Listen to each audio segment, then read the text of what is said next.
Hello, hello. My name is Kim Addis. I'm the president and founder of Frame of Mind Coaching, and you have just joined the Frame of Mind Coaching podcast. And today is Fridays with Ferne, where my daughter Ferne comes onto the podcast and shares a case with us that we get to discuss, analyze, and deconstruct.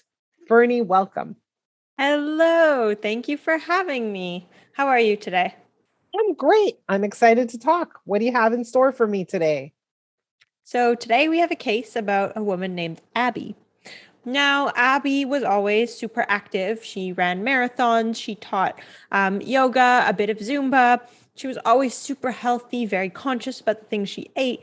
She looked great and she was very proud of her body. Then she had a kid. And as we know, when you have a baby, your stomach grows.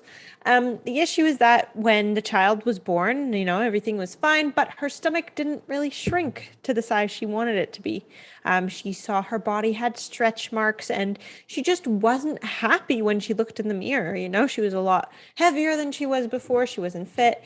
And she was dissatisfied. And so she would go to the gym and she would feel uncomfortable because she used to be the one, teaching the classes and helping the people. And she used to be the Zumba instructor. And now she's self-conscious and she's doesn't want to run on the treadmill in front of all these people who used to look up to her.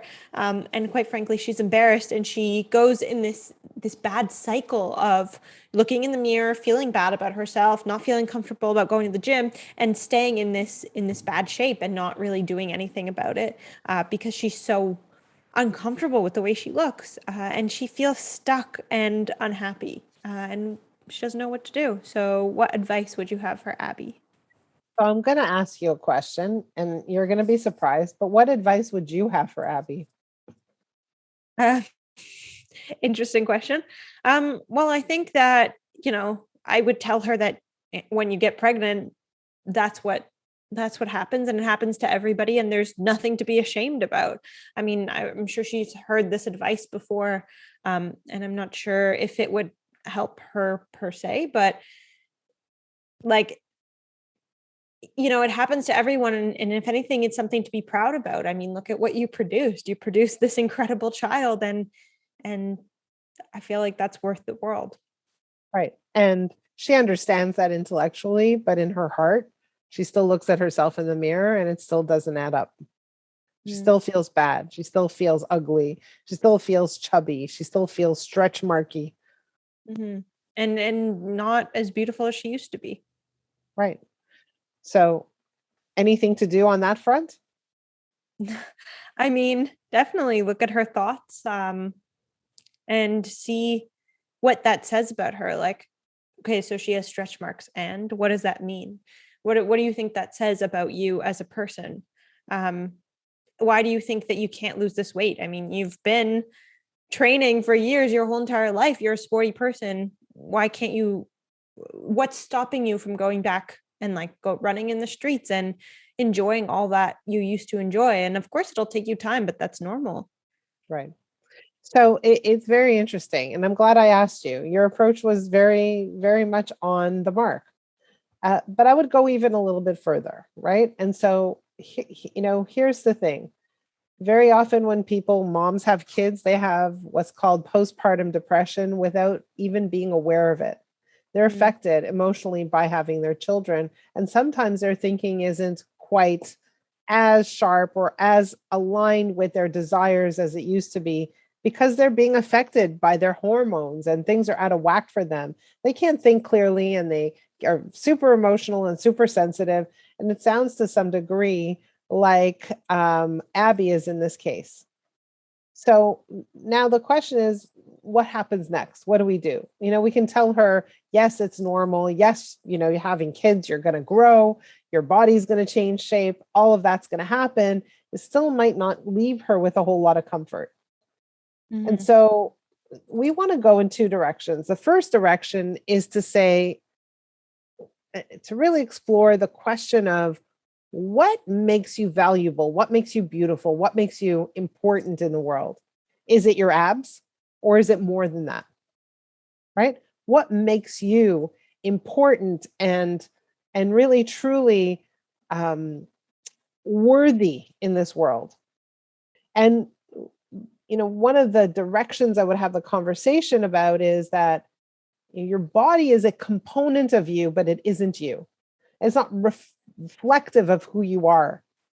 And so we would have that conversation to say, you are more than your abs. And so for her to stop attaching her worth to exactly the shape of her body.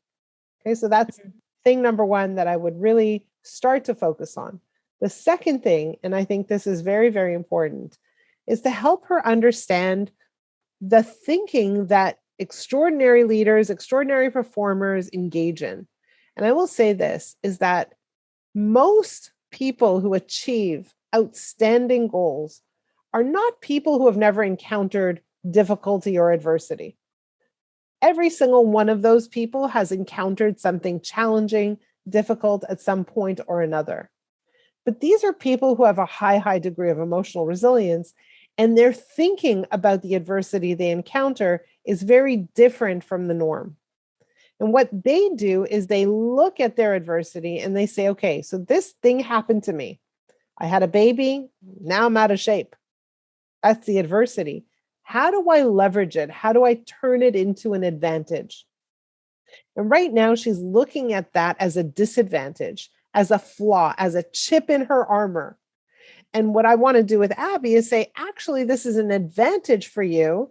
This is actually a secret sauce for you. How do you turn it into something that you can truly leverage if you're in the sports world? So you're not the only mother who has lost shape. You're not the only mother who feels this way.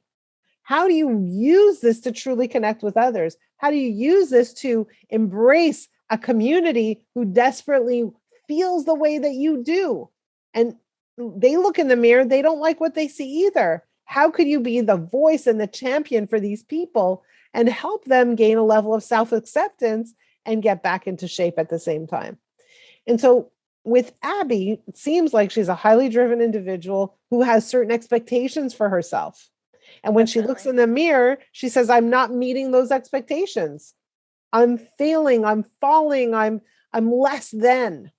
And what I want to help Abby understand and learn is, number one, your body is not a reflection of how much you're worth, but also this experience provides you with an opportunity to really grow as a person and to have a massive impact on the world around you. And so the question is, how do we leverage, how do we make the most out of this experience that you've had in the body you have now? And are you really, truly ready to step into that role of leadership and into the role of having massive influence over others? And so I would challenge her to step up instead of placating her and saying, hey, it happens to everybody. It's okay. It's part of, being a mom, etc. She's not going to accept that anyways. Right? Very interesting. And so in terms of, you mentioned before her postpartum depression, would you do anything differently given that her hormones are out of whack? So given this postpartum depression, would you change your approach? I mean, I think that one of the most powerful things that I can do for a client is help them understand what's going on for them, understand how they process things, understand how they're wired, understand how they're reacting and responding to situations, and why they are reacting and responding to situations the way they are. And when we are aware of what we're doing and why we're doing it, now we have choice. Now we can choose if we want to continue doing what we've been doing or look for alternatives. And for her, an alternative might be, maybe she has a thyroid condition that's causing her to be really tired and sluggish and weight gain. And very often pregnancy triggers a thyroid condition. So maybe one choice is to go get a full physical exam and understand what's happening with her, if it is postpartum depression. I don't know if it is, but I would ask her to investigate and find out. Right? And so for her, I would increase her choices. You have many, many choices. Mm-hmm. What are you going to choose now? And how do you choose from a position of strength as opposed to a position of self-loathing, which is what she's experiencing? How do you make decisions from a place of loving yourself and loving the child that came from you? So that's very important as well. So what about how do you feel about affirmations? Like when she looks in the mirror and just tells herself that she looks beautiful. So she clearly doesn't feel that, right?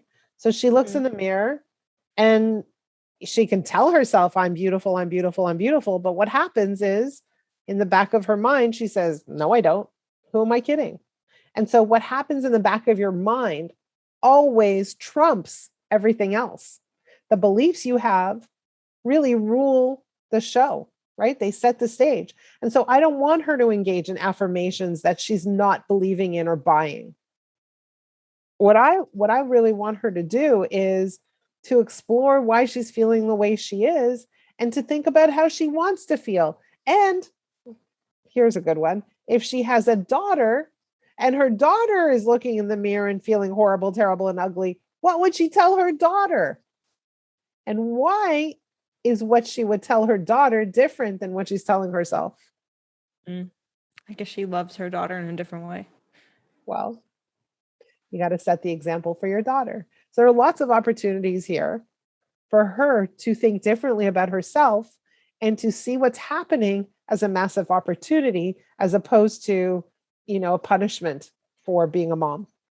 And so tell me something, how would she use this as an opportunity? Like what's an example of something she could do with this in order to turn it into an opportunity? Well, if she's been teaching a whole bunch of people, yoga and Pilates and doing all these things, she has a group of people who are interested in her progress. And with that group of people, she could be brutally honest and say, hey, here's how I feel about myself. And, I need some support, but also let's get onto the bandwagon of getting strong and healthy again. And oh, by the way, if I'm never as perfect as I used to be before having kids, I'm going to need some help in finding a way to accept that. And I'm looking for support. And so showing up in that authentic, real way brings people closer to you. It doesn't move people away from you. And she just needs to find the courage of being truly real with people who already know and love her. Yeah, it's definitely tough, especially when you're, an instructor and people look up to you. It's hard to let your guard down and be vulnerable in front of so many. But what's the alternative?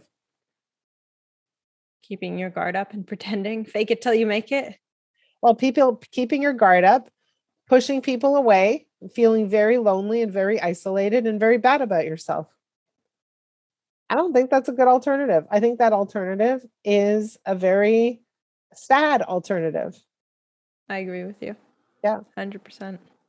So, and here's the other thing, we can't reach our goals from a sad, miserable, unhappy place. It's impossible. We need to find a way to get Abby to a better place and a better feeling place about herself. Definitely. So if you were to give Abby one last piece of advice, what would it be? One last piece of advice, I'd say, you know what? It would be two things. Number one is, who are you? And where does your worth come from? Does it come from your abs or does it come from something else? And to really have her think about, what does it mean to have value, to have worth? And number two is, so you just had a child, let's call it an experience you had. How do you leverage that experience? How do you turn it into something that's truly an advantage? And how do you use that to connect with people you love and care about? How do you even leverage it to build up your career all over again? Definitely.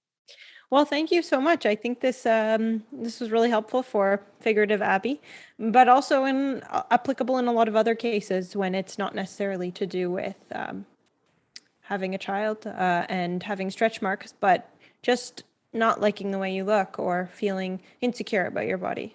Exactly. And high five to you for giving it a shot up front. Way to go. You went in a good direction. Thank you. I'll get there one day. It'll get there one day. For those of you who are listening, if you have a case that you want to share with us, please reach out. Fernie, how do they reach you? Please email me, FernieKotliar@live.com. It will be in the show notes.